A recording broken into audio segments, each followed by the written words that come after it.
వేదకాలంలో సభాసమితి సమావేశాలకు అధ్యక్షత వహించేవారు ఎవరు?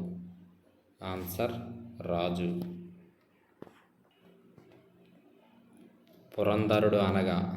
ఆన్సర్ ఇంద్రుడు. కురుక్షేత్ర యుద్ధం ఎన్ని రోజులు జరిగినది? ఆన్సర్ 18 రోజులు. కురుక్షేత్ర యుద్ధం జరిగిన ప్రాంతమైన కురుక్షేత్రం ప్రస్తుతం ఏ రాష్ట్రంలో ఉంది?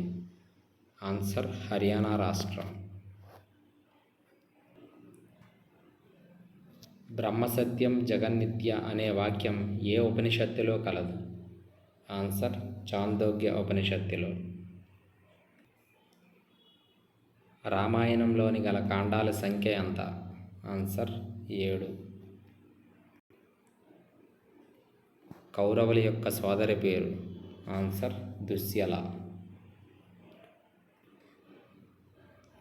సత్యమేవ జయతే అనే వాక్యం ఏ ఉపనిషత్తులో కలదు? ఆన్సర్ ముండకో ఉపనిషత్తులో. ఆదికావ్యం అని దేనిని పిలుస్తారు? ఆన్సర్ రామాయణాన్ని. రాజాకర్త అనగా? ఆన్సర్ గ్రామణి. జయసంహిత మహాభారతంలో ఎన్ని శ్లోకాలు ఉన్నాయి? ఆన్సర్ 8800 శ్లోకాలు.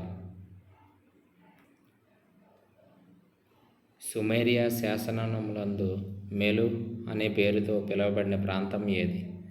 ఆన్సర్ సింధు నాగరికత ప్రాంతం. లంకాషౌర్ నగరాన్ని పోలి ఉన్నట్లుగా వర్ణించబడిన సింధు నగరం? ఆన్సర్ మొహంజోదారో.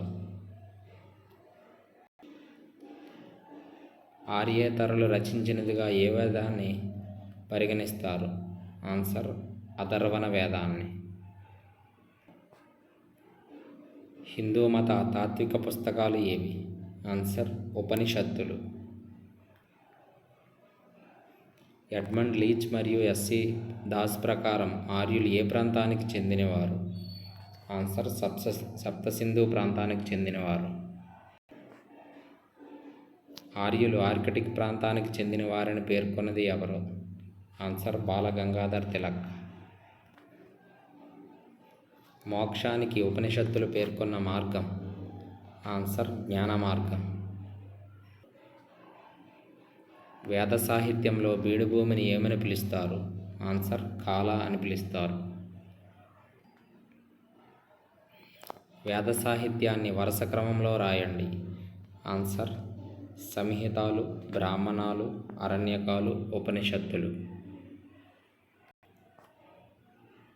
గురువు పాదాల వద్ద కూర్చుని జ్ఞానాన్ని పొందడాన్ని ఏమంటారు?